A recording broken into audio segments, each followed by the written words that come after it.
السلام علیکم ورحمۃ اللہ. سلام دے دیں.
أشهد أن لا إله إلا الله وحده لا شريك له وأشهد أن محمدا عبده ورسوله. أما بعد فأعوذ بالله من الشيطان الرجيم. بسم الله الرحمن الرحيم. الحمد لله رب العالمين الرحمن الرحيم مالك يوم الدين. إياك نعبد وإياك نستعين. اهدنا الصراط المستقيم صراط الذين أنعمت عليهم غير المغضوب عليهم ولا الضالين.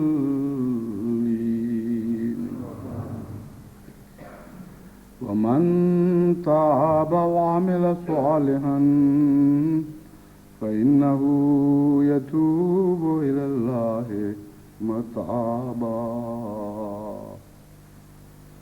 والذين لا يشهدون الزور وإذا مروا باللغو مروا كراما.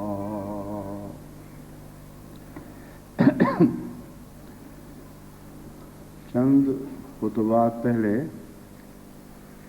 تبتل اللہ کا مضمون بیان ہو رہا تھا اور میں نے بیان کیا تھا کہ تبتل اللہ کا توحید سے بہت گہرا تعلق ہے. انسان اس وقت تک موحد نہیں بن سکتا، حقیقت میں ایک خدا کا عبادت کرنے والا نہیں کہلا سکتا جب تک پہلے لا الہ کے مضمون کو سمجھ کر ہر جھوٹے خدا کا انکار نہ کر دے، پھر اس پر خدا کی وحدت کا رنگ جمتا ہے، اس کے بغیر محض فرضی طور پر انسان مواحد کہلاتا ہے، حقیقت میں توحید کی فلسفہ اور اس کی روح سے لابلد رہتا ہے۔ اس سلسلے میں چونکہ یہ ایسا مضمون ہے جس کا روزمرہ کی زندگی میں ہر انسان کا گہرا تعلق ہے، محض فلسفیانہ بیان کافی نہیں ہے، کیونکہ مختلف قسم کے انسان ہیں۔ ایک بات ایک ذہین اور تعلیم یافتہ انسان کو سمجھ آ جاتی ہے، ایک عام آدمی کو نہیں سمجھ آ سکتی۔ اس لیے جہاں تک معرفت قرآن کا تعلق ہے، ان کا لطف اٹھانے کے لیے بھی کچھ مزاج کی پاکیزگی اور لطافت ہونی ضروری ہے، لیکن ان پر عمل کرنے کے لیے اور زیادہ گہری لطافت اور گہری سوچ کی ضرورت ہے، جسے عام طور پر عوام الناس نہیں سمجھ سکتے، یا ان کو اللہ تعالیٰ کی طرف سے وہ صلاحیتیں عطا نہیں ہوتی کہ ان باریک باتوں کو سمجھ سکیں۔ مگر قرآن کریم ایک ایسی کتاب ہے جو ہر چھوٹے بڑے کے لیے ہے۔ اس میں نہایت لطیف مضامین بھی ہیں جو نہایت اعلیٰ درجے کی سوچ اور فہم کا تقاضا کرتے ہیں، اور سادہ اور کھلے کھلے مضامین بھی ہیں۔ اسی لیے اس کتاب کو چھپی ہوئی کتاب بھی فرمایا گیا اور کھلی کھلی کتاب بھی فرمایا گیا۔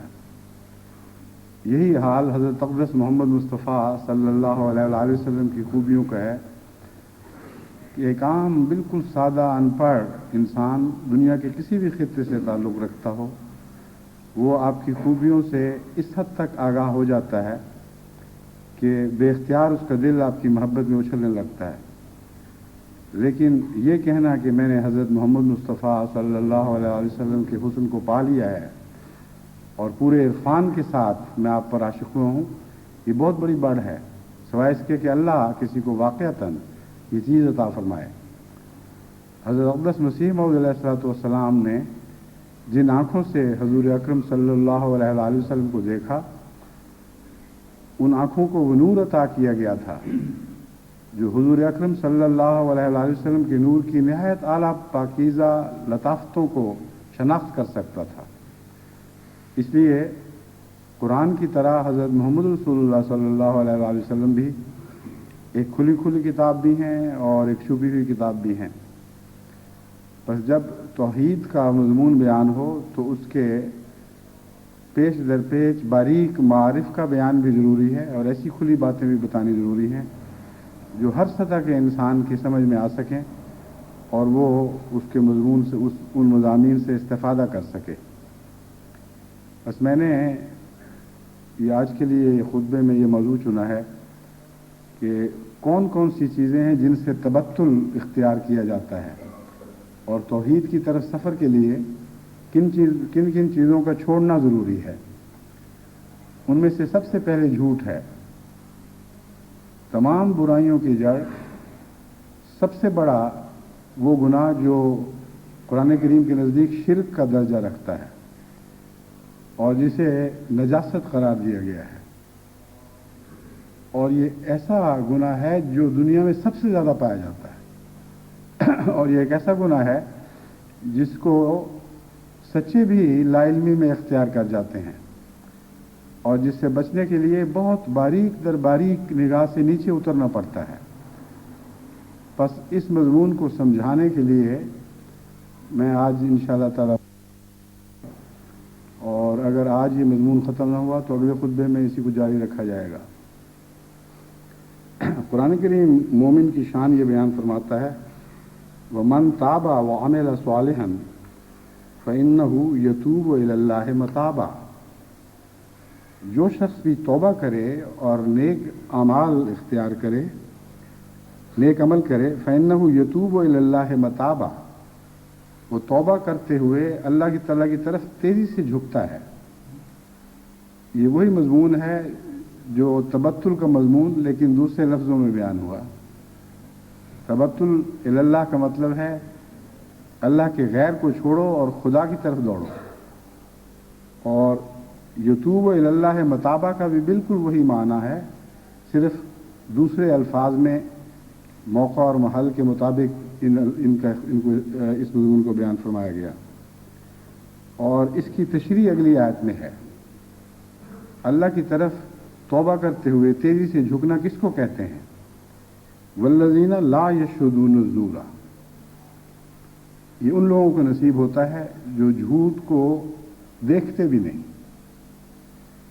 यशहुदून ज़ूरा का एक मतलब है झूठी गवाही नहीं देते, एक ये है उस पर निगाह तक नहीं डालते, इस कदर मकरूह समझते हैं कि उससे दूर भागते हैं।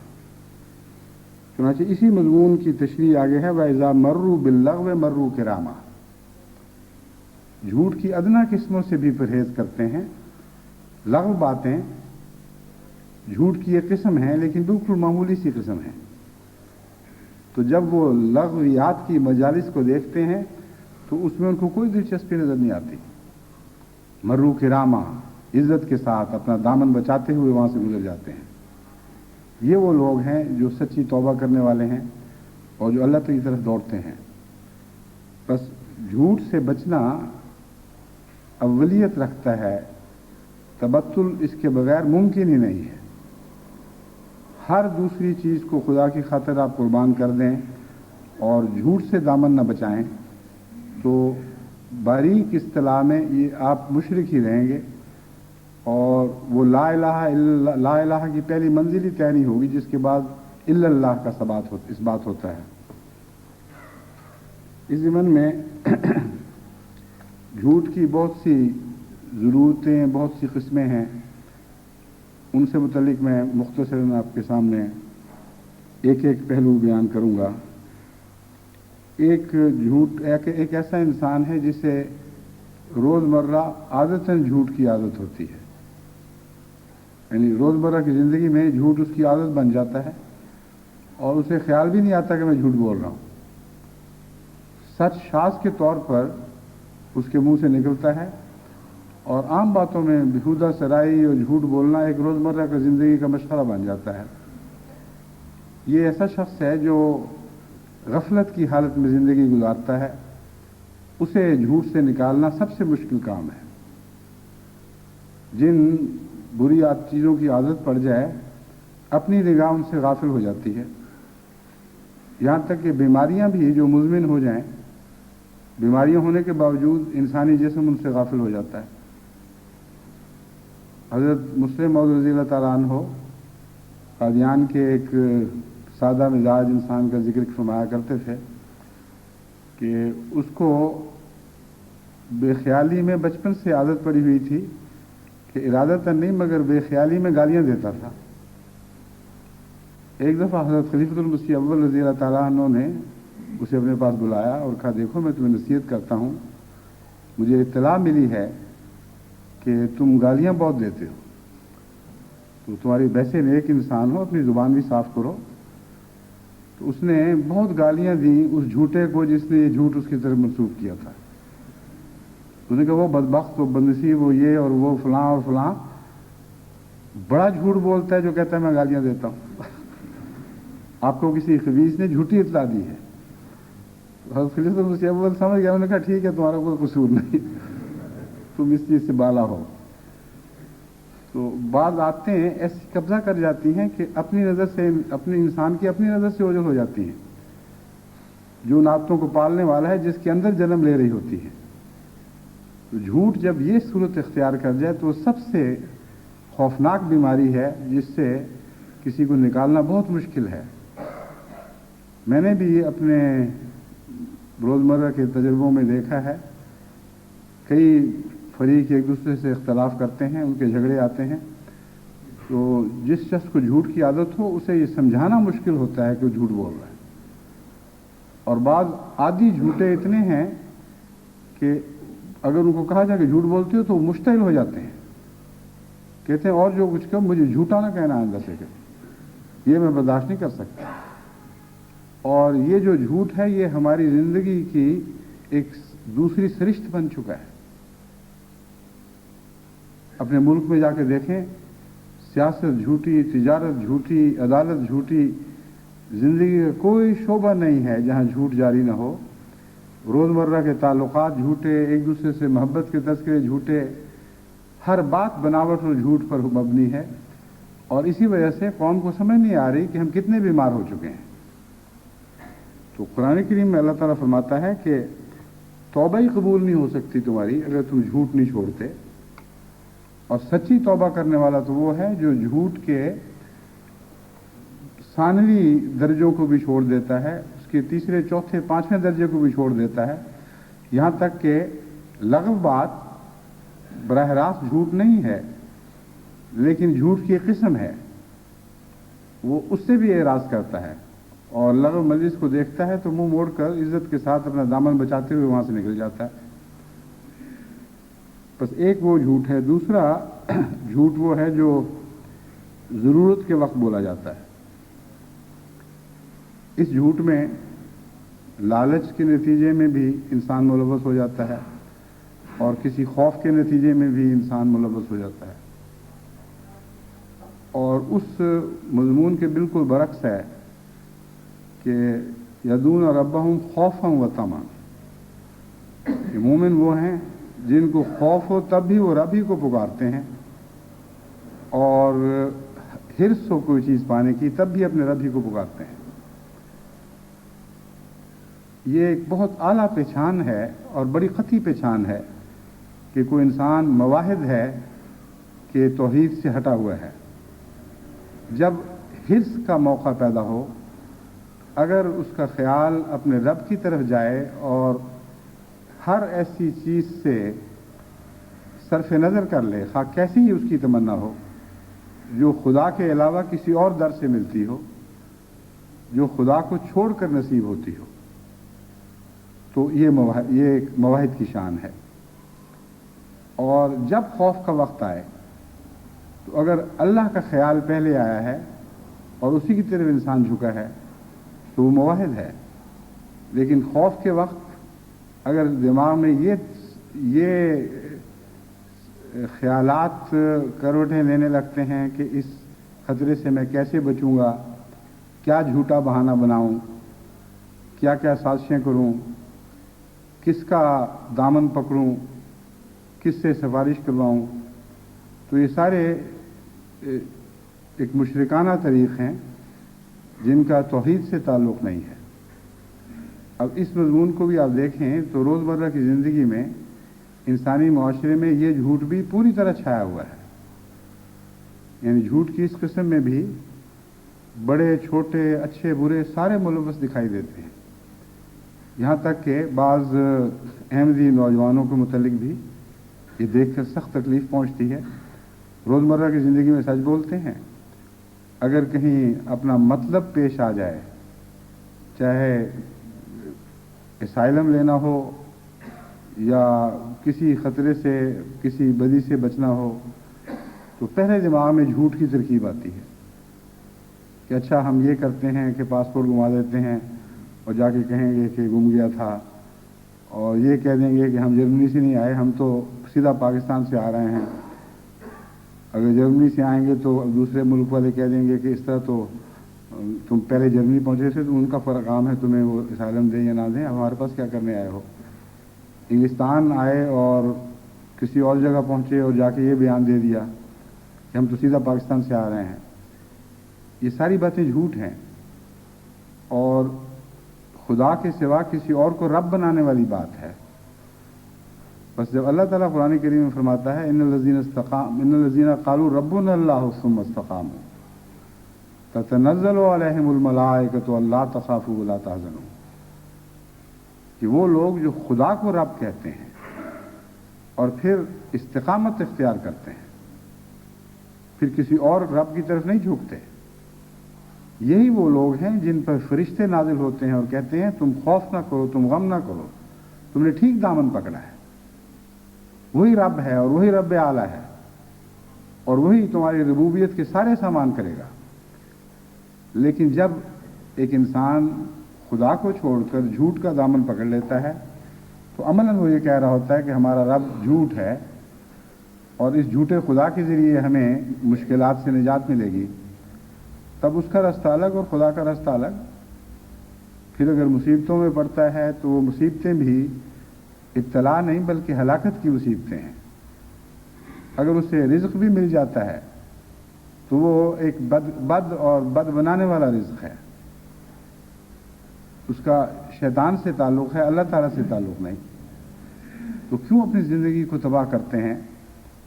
एक जगह झूठा सजदा कर दें, बाज़ दफ़ा सारी ज़िंदगी के लिए इंसान तौहीद से महरूम रह जाता है। तो झूठ की इबादत करना बहुत ही ख़तरनाक शिरक है, इससे हर कदम बचने की ज़रूरत है। और ख़ास तौर पर जब आजमाइशों के दरवाजे सामने खड़े हों जिनसे आप चाबी लगा के भी गुजर सकते हैं और तोड़ कर भी गुजर सकते हैं, उस वक्त अगर आप तौहीद का दामन पकड़ें तो अल्लाह ताला आपको वो चाबी अता फरमाएगा जिससे आपकी मुश्किलात के दरवाजे खुल जाएंगे। और अगर आप झूठ का दामन पकड़ेंगे तो उन दरवाज़ों को तोड़कर जिस जन्नत में जाना चाहते हैं उस जन्नत की बजाय वही दरवाज़ा जहन्नम की तरफ ले जाएगा। इसलिए वक्त के ज़रूरत के वक्त एक इंसान की आजमाइश हुआ करती है और इसी का नाम इस्तिकामत है। आम हालात में सच बोलना, इसका इस्तिकामत से कोई ताल्लुक़ नहीं। हकीकत यह है कि सच्चाई फितरत का हिस्सा है। सच्चाई के बगैर इंसान अपनी फितरी तकाज़े नहीं पूरी करता। मैंने पहले भी एक दफ़ा ये मज़मून समझाया था कि सारे जानवरों की दुनिया में सच ही सच है, कोई जानवर झूठ नहीं बोलता। और जानवर के झूठ ना बोलने का मतलब यह है कि उसकी अदाओं, उसकी हरकतों, उसके रद्द अमल से आप अंदाज़ा कर सकते हैं इस बेचारे में कोई झूठ नहीं है।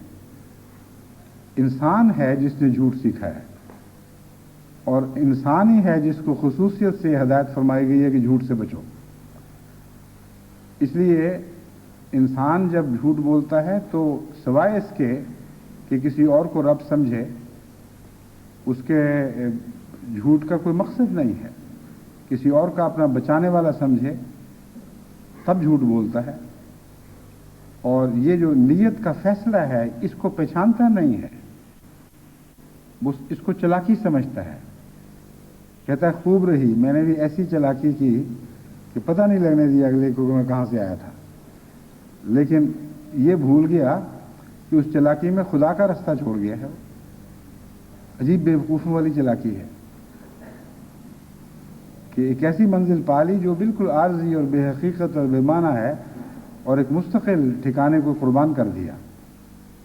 बस हर वो इब्तिला जिसमें इंसान के सच की आजमाइश हो, उसमें सच पर साबित कदम रहना और उस पर कायम हो जाना, हाँ कुछ भी हो, इसका नाम तौहीद है और तबत्तुल की ये किस्म है। तो जब हम कहते हैं तबत्तुल इख्तियार करो और अल्लाह की तरफ दौड़ो, तो मुराद यही है कि हर वो चीज़ छोड़ दो जो खुदा से दूर ले जाने वाली है। तो मज़मून कुरान करीम ने कितना सादा और साफ बयान फरमा दिया है, इसमें कोई बारीक दर बारीक फ़लसफ़े नहीं है।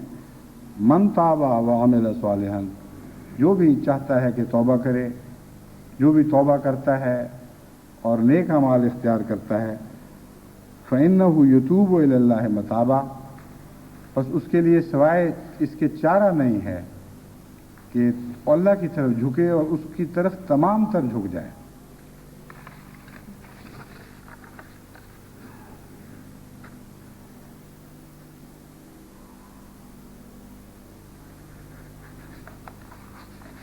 मुझे इत्तला मिली है कि कुछ खराबी है टेक्निकल, जिसकी वजह से वो तस्वीर तो साफ जा रही है लेकिन आवाज़ साफ नहीं जा रही।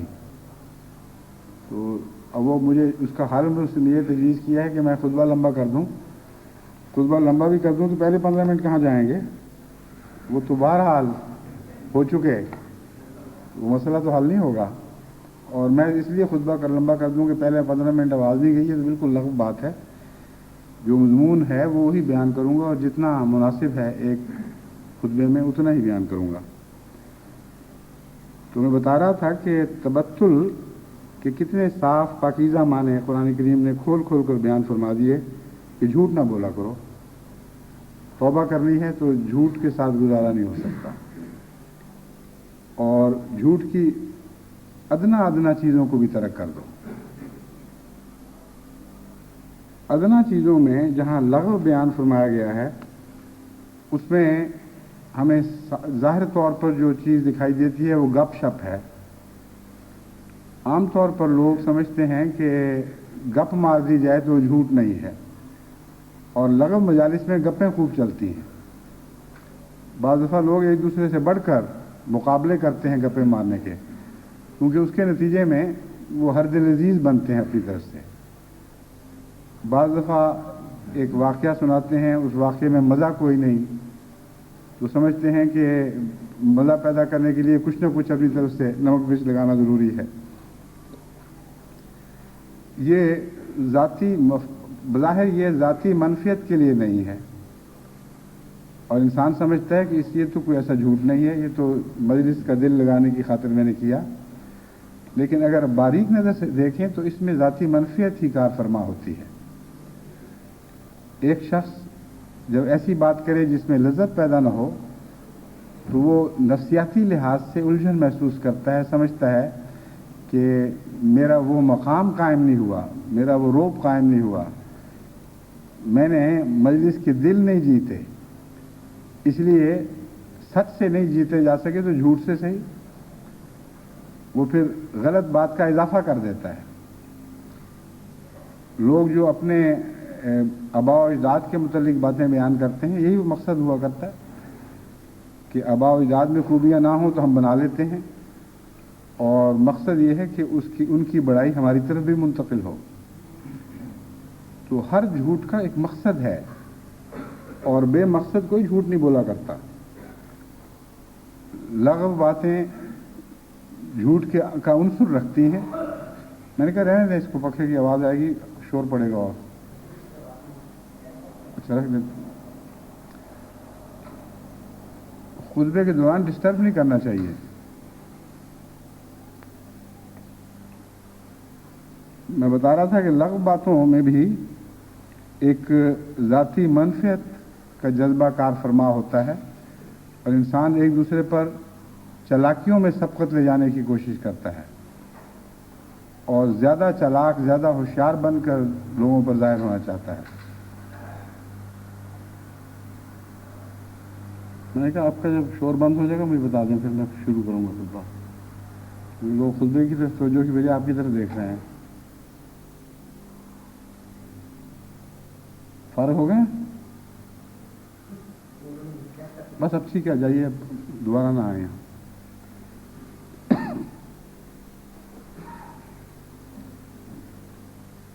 झूठ की एक किस्म है बहाने बनाना, और ये भी रोज़मर्रा की ज़िंदगी में मिलती है, और बसा औक़ात इंसान को जो सच बोलने वाला भी हो उसको भी महसूस नहीं होता कि मेरा पहला रद्द-ए-अमल है क्या।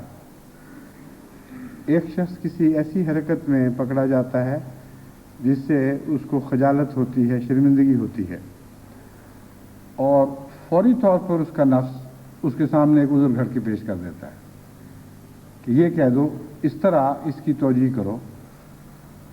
एक गलती हो गई, मामूली सी गलती है, कोई सज़ा भी उसकी नहीं मिलनी, लेकिन इंसान का नफ्स इतना अपनी इज्जत का तहफ़्फ़ुज़ करता है कि झूठे बहाने के ज़रिए भी तहफ़्फ़ुज़ हासिल हो तो वो ज़रूर देगा। चुनांचे एक गलती हुई और फ़ौरन दिल ने बहाना कर लिया। इतना बहाना जू है इंसान का नफ्स कि अगर आप रोज़मर्रा की बातों में गौर करें कि किस मौके पर आपने क्या बात क्यों कही थी, तो आप हैरान हो जाएंगे कि लाइल्मी में आप झूठे बहाने बनाते रहें। कामों के दौरान, इंतज़ामिया मामलात में मैंने बसा औक़ात देखा है, किसी से पूछा जाए कि मियाँ ये काम यूं क्यों हो गया है, तो पहला रद्द-ए-अमल उसका बहाना बनाने का होता है। बहुत कम ऐसे साफ गो हैं जिनको क़तन इस बात की परवाह नहीं होती कि मेरी गलती मेरी तरफ मंसूब होगी और इससे बचने का मेरे पास कोई ज़रिया नहीं। उसके बावजूद वो खुलकर साफ कहते हैं कि हाँ ये हमारी गलती है। मगर रोज़मर्रा की ज़िंदगी में इंसान बहाने बहुत बनाता है और बहाना बनाना फिर रफ्ता रफ्ता उछल कर खुले खुले झूठों में तब्दील हो जाता है। ज़रूरत के वक्त जो झूठ बोलने वाले लोग हैं वो सब बहानाजू होते हैं। कोई ऐसा शख्स ज़रूरत के वक्त झूठ नहीं बोलता जिसको बहाने बनाने की आदत ना हो। वो शख्स जो बहानों से पाक है उसके लिए झूठ की जड़ें ही नहीं हैं। तो झूठ की जड़ें हुआ करती हैं इंसानी फितरत में जो आमतौर पर दिखाई नहीं देती। जो झूठ बाहर दिखाई देता है उसकी अंदर भी ज़रूर जड़ें हैं। उन जड़ों को तलाश करें तो फिर आपको बाहर के झूठ से बचने के ज़राए मुयस्सर आ सकते हैं। चुनांचे इस मसले पर गौर करते हुए मेरी नज़र बच्चों तक पहुंची और मुझे अंदाज़ा हुआ कि क्यों बाद माँ बाप आइंदा के लिए झूठी नस्लें पीछे छोड़ जाते हैं। हालांकि वो सच की तलकीन करने वाले लोग हैं और मिजाज के सख्त भी हुआ करते हैं, गलतियां बर्दाश्त भी नहीं करते, उसके बावजूद उनके बच्चे झूठे बन जाते हैं। तो ऐसे बाज़ बच्चों के हालात पर, ऐसे ख़ानदानों पर नज़र रखकर मुझे ये मालूम हुआ कि हकीकत ये है कि बच्चों पर नाजायज़ सख्ती झूठ पैदा करती है। अगर एक बच्चे को रोज़मर्रा की आदत हो, पता हो कि मुझसे प्लेट टूट जाएगी तो जूतियाँ पड़ेंगी, मुझसे फ़लाँ चीज़ गलत हुई तो गालियाँ पड़ेंगी या मार पड़ेगी, मुझे ज़लील और रुस्वा किया जाएगा, वो हर वक्त दिल में बहाने ढूंढता रहता है। ज़रा उसकी तरफ आंख उठा के देखें हैं तुमने क्या किया, वो फ़ौरन कोई बहाना बना देगा।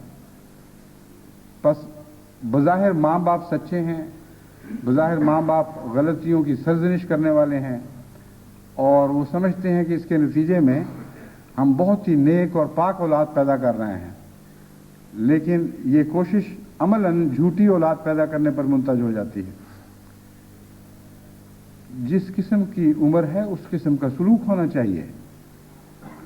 अगर छोटी उम्र में आपको इतनी सख्तियां करने का हक है, अगर अल्लाह ताला आपको शरीयत का मुकल्लफ बना देता तो कौन है आप में से जो अजाब से बच सकता। तभी हुज़ूर सल्लल्लाहु अलैहि वसल्लम ने 7 साल की उम्र तक बच्चे को नमाज पढ़ने के लिए हिदायत देने की भी हिदायत नहीं फरमाई। तो मैं 7 साल का हो जाए फिर प्यार और मोहब्बत से उसको समझाओ और शामिल हो जाए तो हो जाए, ना शामिल हो तो ना हो। 10 साल तक उसे ये सलूक करो, यहाँ तक कि नमाज का ताल्लुक उसके दिल में रासिख हो जाए, तब फिर उस पर कुछ थोड़ी बहुत सख्ती शुरू करो। और 12 साल के बाद जब वो बुलूगत को पहुँचता है उसके बाद उसका मामला और खुदा का मामला तुम बीच से हट जाओ। इस नसीहत में गहरी हिकमतें हैं।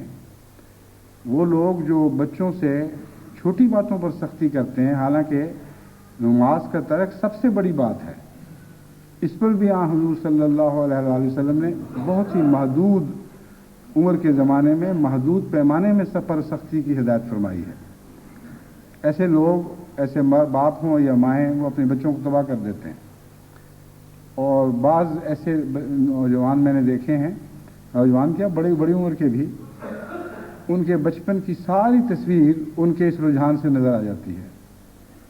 कोई बात पूछे क्यों जी ये क्या हुआ, एकदम तबीयत में उनके खौफ पैदा होता है और फौरन बहाना बनाने की तरफ तवज्जो पैदा होती है। उससे उन बेचारों के दर्दनाक बचपन का मंजर सामने आ जाता है। क्या बेचारों पे गुजरी होगी अपने घरों में, किस तरह छोटी छोटी बातों पे माँ बाप ने लान तान की होगी, यहाँ तक कि आदत पड़ गई है झूठ बोलने की। बस पहले बहाने बनते हैं फिर झूठ, और बहाने इंसान की नज़र से बाज़ दफ़ा ऐसे मख्फी रहते हैं कि उसको पता नहीं लगता कि ये बहाने कब झूठ के बच्चे पैदा कर देंगे। जिस तरह अंधेरों में बाज़ दफ़ा सूंडियाँ पलती हैं और वो फिर कुछ अर्सा परवरिश पाने के बाद फिर वो तितलियों में भी तब्दील हो जाया करती हैं।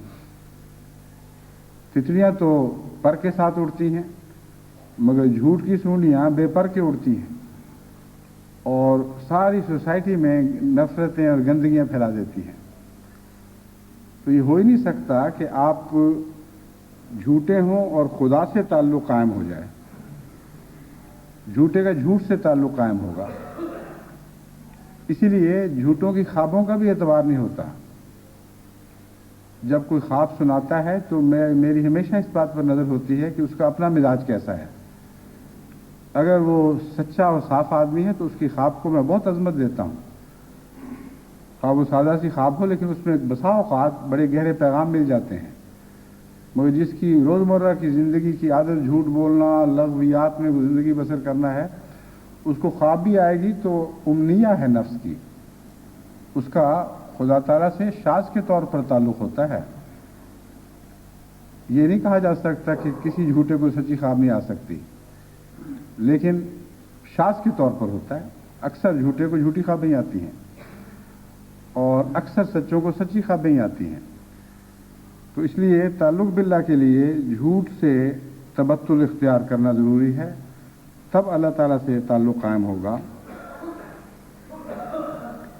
کچھ جھوٹ ایسے ہیں جو ایک اپنے ذاتی دفاع کے لیے نہیں بلکہ منفعتوں کے لیے بولے جاتے ہیں. جیسا کہ میں نے مثال دی تھی، کسی جگہ کوئی فائدہ پیش نظر ہو اور سچ سے کام نہ بنتا ہو تو عام آدمی بلا تکلف جھوٹ سے کام لینے لگ جاتے ہیں. یہ جو قسم ہے جھوٹ کی، یہ بعض دفعہ بہت دور تک انسانی زندگی میں تلخیاں گھول دیتی ہے، خاص طور پر جب بیاہ شادی کا معاملہ ہو. چنانچہ قرآن کریم نے بیاہ شادی کے موقع پر، یعنی نکاح کے موقع پر پڑھی جانے والی آیات میں قول سدید اختیار کرنے کی ہدایت فرمائی ہے.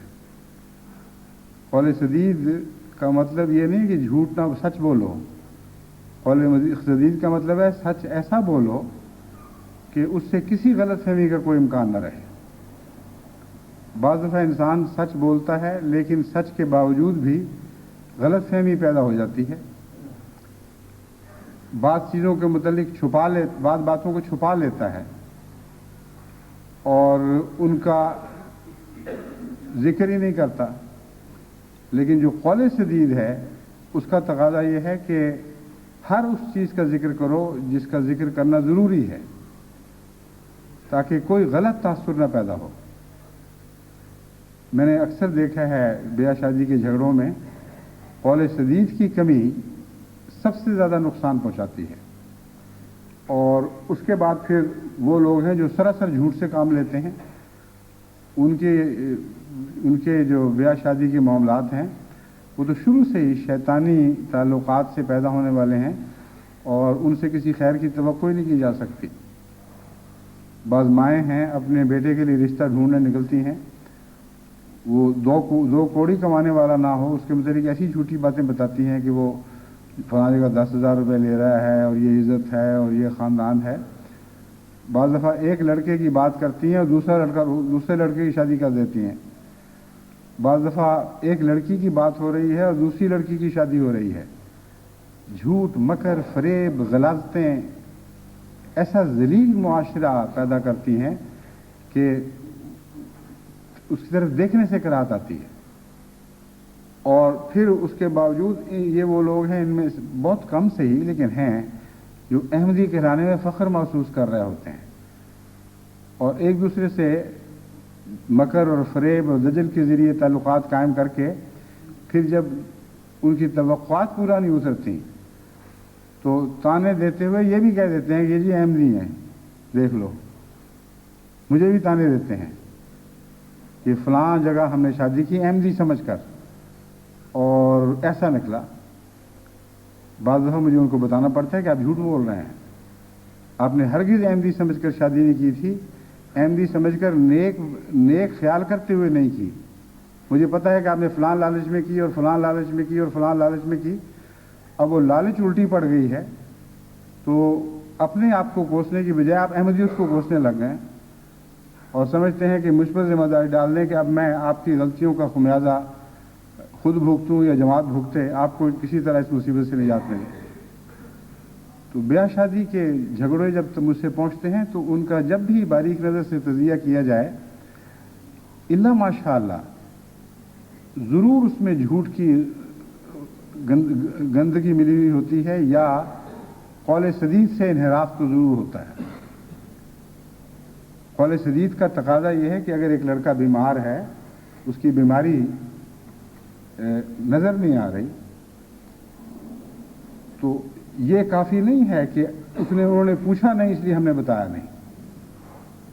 قول سدید کا تقاضا یہ ہے کہ پوچھے یا نہ پوچھے، جس کی بیٹی لینے جا رہے ہو اس کو بتاؤ کہ اس بیٹے میں یہ نقص ہے۔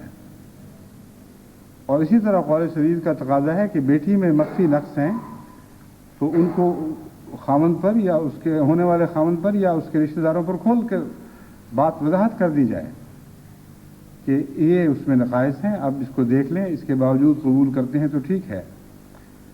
جو لوگ قول سدید سے کام لیں ان کی شادیاں خدا کے فضل سے ہمیشہ کامیاب رہتی ہیں۔ اور بعض ایسے آدمیوں کو، جوڑوں کو میں جانتا ہوں جن پر ایک دوسرے کے عیوب خوب کھول دیے گئے تھے، اس کے باوجود انہوں نے قبول کیا ہے، اور خدا کے فضل سے نہایت ہی اعلیٰ درجے کا جوڑ پیدا ہوا اور نہایت پاکیزہ ماحول پیدا ہوا۔ یہاں تک کہ ہمارے یہاں مغرب کے معاشرے میں بعض بچیاں ایسی ہیں بیچاری کہ وہ کئی قسم کی گندگیوں میں مبتلا ہو جاتی ہیں۔ باہر سے آنے والے کسی نے شادی کی خواہش کی تو ان کی طرف سے بتا دیا گیا کہ یہ کمزوریاں ہم سے ہو چکی ہیں، آگے تمہاری مرضی ہے، شادی کرنی ہے تو کرو۔ چنانچہ بعض لوگوں نے مجھ سے پوچھا، ان سے میں نے کہا کہ جب اللہ تعالیٰ فرماتا ہے کہ تو جیسے کہ رسول اللہ صلی اللہ علیہ وسلم نے خبر دی، التائب من الذنب کمن لا ذنب لہ، کہ جو گناہوں سے توبہ کر لیتا ہے وہ ایسا ہی ہے اس کا کوئی گناہ نہیں۔ تو ایک طرف تم اس قرآن کے حسن، اسلام کے حسن کو دنیا کے سامنے پیش کرتے ہو، دوسری طرف ایک ایسا ہی شخص بڑی صاف گوئی کے ساتھ اور سچائی کے ساتھ اپنی سابقہ زندگی تمہیں اس لیے بتا رہا ہے صرف کہ تمہیں دھوکہ نہ ہو، اور پھر تم منہ بنا کر دوسری طرف چل پڑو گے تو یہ تو جائز بات نہیں۔ چنانچہ بعض احمدی لڑکوں کے متعلق میرے دل میں بڑی عزت ہے، انہوں نے اس بات کو سنا، میں نے کہا یہ فیصلہ کرو کہ نیک ہے کہ نہیں یہ بچی اب، جو ہو چکا، اور تمہیں اس سے تعلق قائم کرتے ہوئے انقباض تو نہیں ہوگا کوئی، تو اس کے حقوق تو ادا کر سکو گے کہ نہیں کر سکو گے، اس کے بعد بے شک فیض شادی کرو۔ چنانچہ اللہ کے فضل سے وہ شادیاں ہوئیں اور بہت ہی کامیاب اور بہت ہی پاکیزہ معاشرہ پیدا ہوا ہے۔ لیکن جہاں چھپایا جاتا ہے وہاں بڑی خرابیاں پیدا ہوتی ہیں، اور بعض دفعہ اس وقت چھپایا جاتا ہے جبکہ چھپانے کا حکم نہیں ہے، اور اس وقت نہیں چھپایا جاتا جب چھپانے کا حکم ہے۔ سچ کا یہ مطلب نہیں ہے کہ ہر جگہ اپنی برائیوں کو آپ خود اچھالتے پھریں، یہ بھی گناہ ہے۔ مگر قول سدید کے تعلق میں جہاں سودے ہو رہے ہوں، جہاں رشتے طے ہو رہے ہوں، وہاں ضرور آپ پر فرض عائد ہو جاتا ہے کہ اس کمزوری کو ضرور ظاہر کریں جس کمزوری کے علم کے بعد ایک شخص فیصلہ کر سکتا ہے کہ اس نے آپ سے سودا کرنا ہے کہ نہیں کرنا۔ اسی لیے حضرت اقدس محمد رسول اللہ صلی اللہ علیہ وآلہ وسلم نے ایسے شخص پر بھی لعنت ڈالی جو گندم کی ڈھیری کے اوپر خشک گندم رکھ دیتا ہو، اندر سے گیلی ہو۔ چنانچہ عربوں میں دستور تھا کہ وہ گہرا ہاتھ ڈال کر دیکھا کرتے تھے کہ جیسے دانے باہر ہیں ویسے اندر بھی ہیں کہ نہیں۔ اور پنجاب میں تو اب بھی عام رواج ہے، چاولوں کی ڈھیری ہو یا گندم کی، جو سمجھدار لوگ ہیں بیوپاری، وہ بعض جگہوں سے گہرا سوراخ کر کے یا کوئی پیمانہ اندر پھینک کے اندر کا دانہ نکال کر دیکھتے ہیں۔ تو جہاں سودے ہوں وہاں آن حضرت صلی اللہ علیہ وآلہ وسلم کی نصیحت یہ ہے کہ خود اپنے اندر کے دانے نکال کے دکھاؤ، اور یہ بات معیوب نہیں بلکہ آپ پر فرض ہے۔ لیکن عام حالات میں اگر انسان ان باتوں کو ظاہر کرے جن پر خدا تعالیٰ نے پردہ پوشی فرمائی ہو، اور ایسے لوگوں پر ظاہر کرے جن پر ظاہر کرنا اس کے لیے فرض نہیں ہے، تو یہ نیکی نہیں بلکہ گناہ بن جاتا ہے۔ اتنا حسین امتزاج ہے مختلف توازن کا، مختلف پہلوؤں کا، کہ اسلام کی تعلیم میں بہت ہی حسین توازن پیدا ہو جاتا ہے۔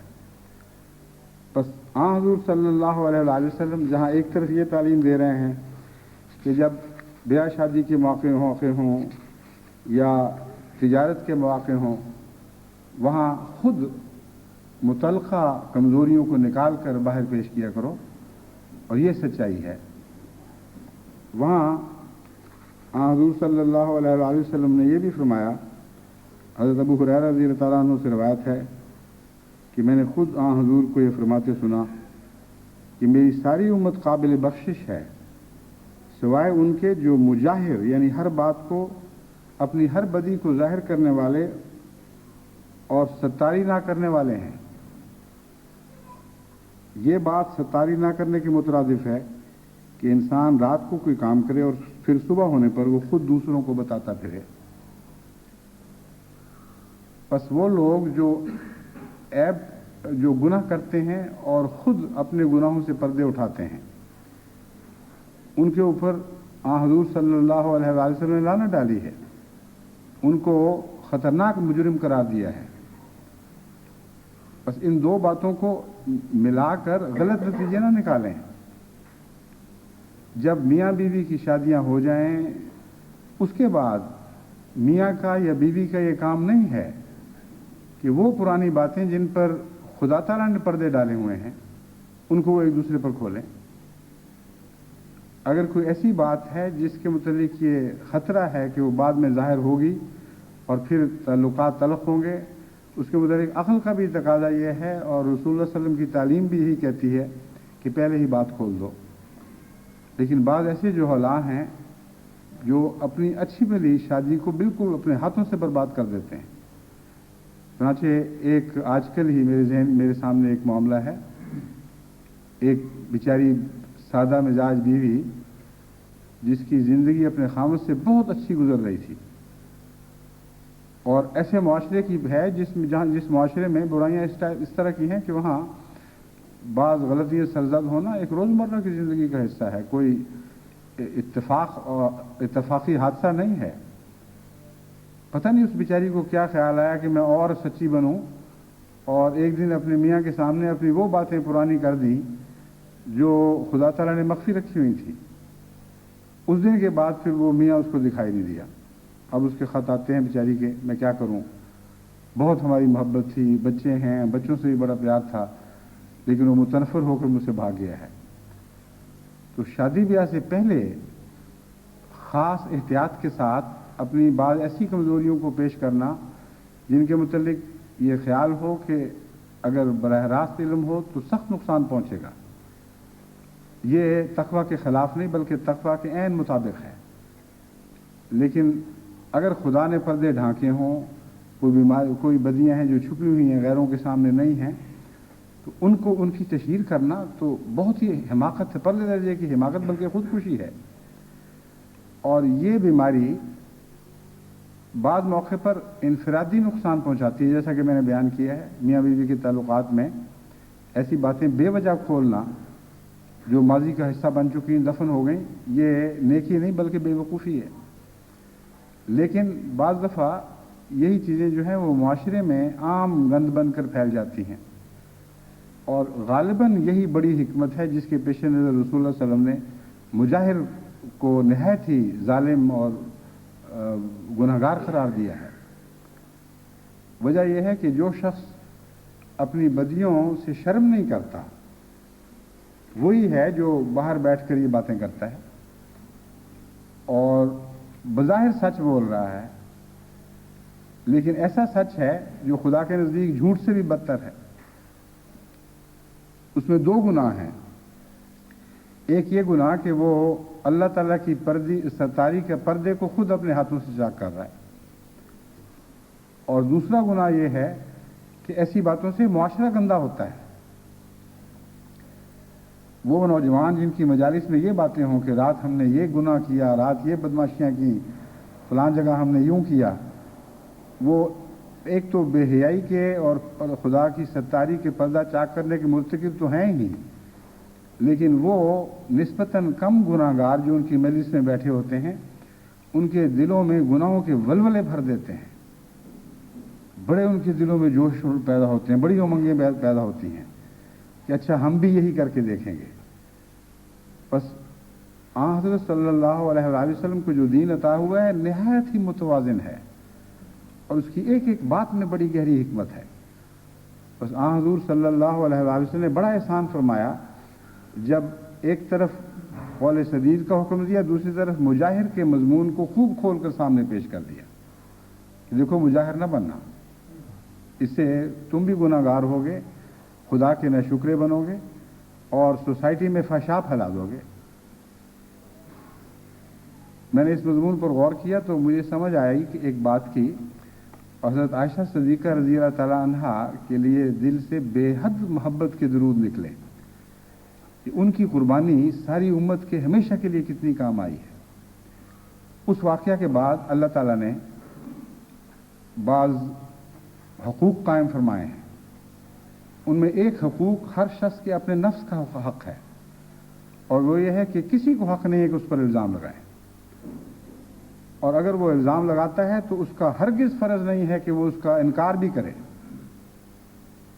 چنانچہ اگر کوئی کسی شخص پر الزام لگاتا ہے کہ اس نے زنا کیا، اس نے یہ گند کیا، اس نے وہ گند کیا، تو جب اگر وہ گواہ پیش کرتا ہے جیسا کہ قرآن کریم نے بیان فرمایا ہے تو معاملے کی چھان بین ہوگی، ورنہ خدا تعالیٰ فرماتا ہے وہ جھوٹا ہے، یعنی بظاہر سچ بھی بولا ہو تب بھی خدا کے اس قانون کی روح سے وہ جھوٹا نکلتا ہے، اور جس پر الزام لگایا گیا ہے اس کو کوئی اسلام کی عدالت یہ مجبور نہیں کر سکتی کہ تو وہ انکار ہی کرے۔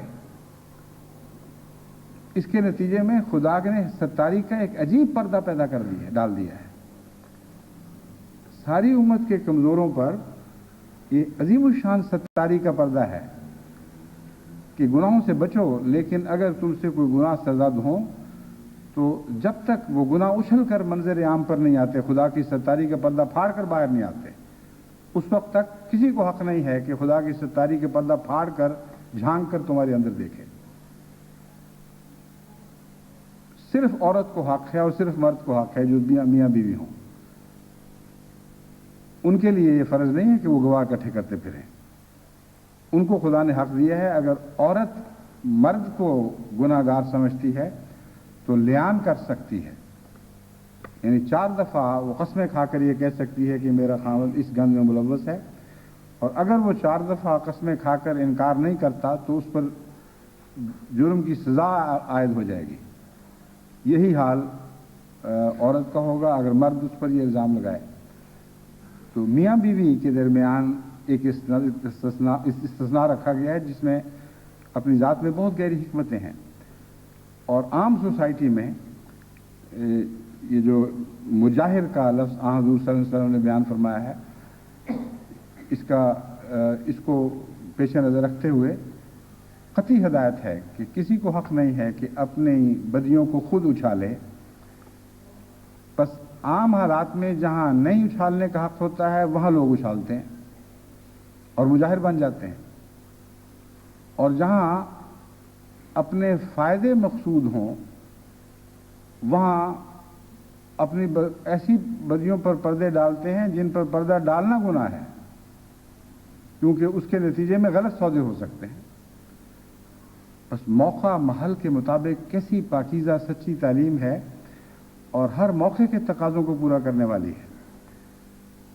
تو جھوٹ سے پرہیز لازم ہے، لیکن جھوٹ کی اس تعریف کو پیش نظر رکھیں جو قرآن کریم کے نزدیک جھوٹ ہے، وہی جھوٹ کہلائے گا، اور جس باریکی سے قرآن کریم نے جھوٹ کی وضاحت فرمائی ہے، مختلف حالات میں جھوٹ کی تعریف فرمائی ہے، اس کو پیش نظر رکھتے ہوئے جھوٹ سے کلیتاً پرہیز کرنا توحید کامل سے تعلق جوڑنے کی اہلیت عطا کرتا ہے۔ اس مضمون کو سمجھنے کے بعد اب میں آپ سے یہ درخواست کرتا ہوں، ہر وہ احمدی جس تک میری آواز پہنچے یا تحریر پہنچے، کہ وہ روزمرہ کی عادت بنا لے، جب بھی اس پر کوئی حملہ ہو، یعنی اس کے کردار پر، اس کی ذات پر، اس کی نیتوں پر، اس کے کسی جرم کی نشاندہی کی جا رہی ہو، تو اچانک جو خود بخود رد عمل ہوتا ہے बात करने से पहले उसका जायजा ले लिया करें। बात करने से पहले ज़रा ठहर जाया करें और अपने नफ्स का जायजा लेकर देखें तो सही कि वो क्या कर रहा था। अक्सर औकात आप उसको बहाना तलाश करते हुए मौके पर पकड़ लेंगे। रंगे हाथों जिस तरह पकड़ा जाता है, आपका नफ्स आपके सामने फौरन आ जाएगा कि ओहो मैं तो ये सब झूठे बातें बयान कर रहा था।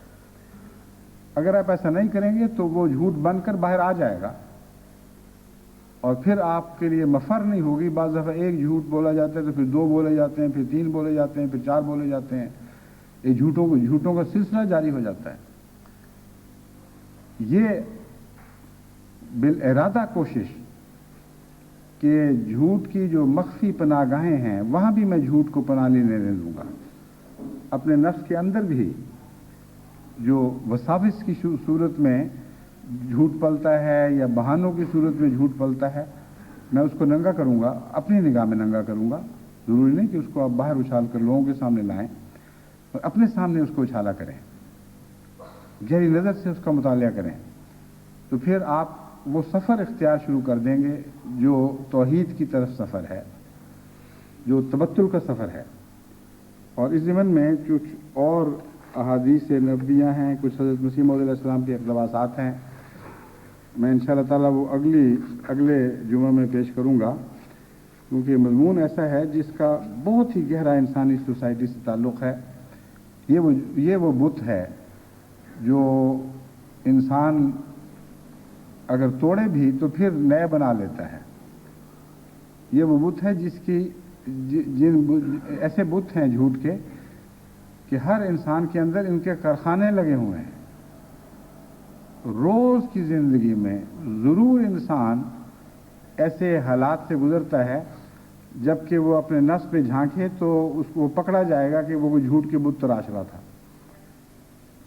आम ताल्लुकात के मामले में किसी को देखा तो कह दिया मैं आप ही की तरफ जा रहा था, मुझे आपके ख्याल आ रहा था। छोटी छोटी बातें हैं। मेहमान नवाजी के तकाजे पूरे हो रहे हैं तो गलत बात पेश करके अपना अच्छा असर जमाने की कोशिश करना। दिल कह रहा हो कि ये तो मुसीबत बना हुआ है और ज़ुबान कह रही हो कि शौक़ से आप नोश फरमाएं, आप ही की चीज़ है। ये रोज़मर्रा के झूठ हैं।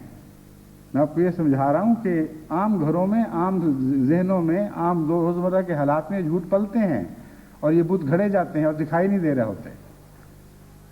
एक दफ़ा कहते हैं एक दावत के मौके पर गुलाब जामुन किसी के यहाँ बहुत अच्छे बने हुए थे, तो किसी औरत ने कहा बहुत अच्छे गुलाब जामुन हैं, मैंने 6 खाए हैं, बहुत मज़ेदार थे।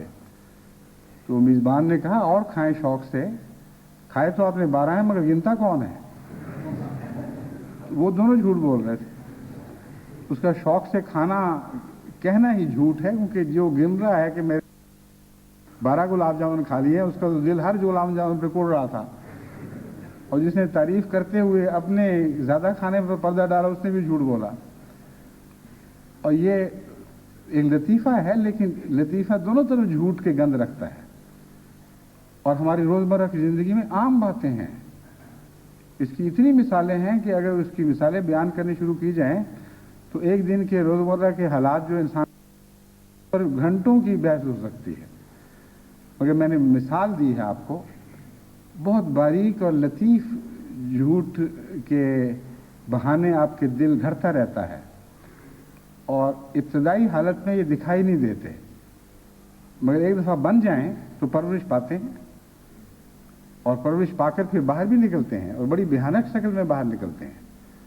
तो अल्लाह ताला हमारे मुआशरे को झूठ से कुल्लियतन पाक कर दे, क्योंकि झूठ के बगैर, झूठ को छोड़े बगैर ना हम मुवाहिद बन सकते हैं, ना दुनिया को तौहीद का अता कर सकते हैं। और जैसा कि मैंने बयान किया है, आज दुनिया की निजात सिर्फ़ और सिर्फ तौहीद से वाबस्ता है। और हज़रत मसीह मौऊद अलैहिस्सलाम को जिन अल्फाज में खुदा ताला ने फरमाया, उन्हीं अल्फाज में मैं आपकी रूहानी औलाद को मुखातिब करते हुए कहता हूँ, खुज़ित तौहीद तौहीद या अब्ना अल फारिस, ए मसीह मऊद के रूहानी अब्नाए फारस, तौहीद को मजबूती से पकड़ लो, तौहीद को मजबूती से पकड़ लो, क्योंकि इसी में सब दुनिया की और इसी में हमारी निजात है।